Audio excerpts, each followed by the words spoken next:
நம்ம பூமி நிலாலாம் உருவான புதுசுல நம்ம பூமி ரொம்ப வேகமா சுத்திட்டு இருந்துச்சு.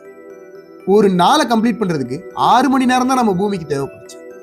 ஆனா இன்னைக்கு ஒரு நாள் கம்ப்ளீட் பண்றதுக்கு 24 மணி நேரம் தேவைப்படுது.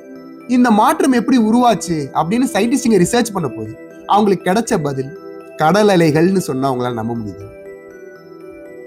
நிலா தூரமா போறதுக்கும் கடல் அலைகளுக்கு என்னையா சம்பந்தம் அப்படின்னு தான் நீங்க நினைக்கிறீங்க. இதை பத்தி நம்ம புரிஞ்சுக்கணும்னா நம்ம சயின்ஸோட 2 பேசிக் கான்செப்டை பத்தி தெரிஞ்சுக்கணும். ஒன்னு கிராவிட்டி, இன்னொன்னு ஃப்ரிக்ஷன். பூமியோட சர்ஃபேஸ்ல 70% மேல தண்ணி தான் இருக்கு. நிலா நம்ம பூமியை சுத்தி வரும்போது நம்ம எர்த்தோட சர்ஃபேஸ் மேல இருக்க தண்ணியை அது தன் பக்கமா இழுக்குது.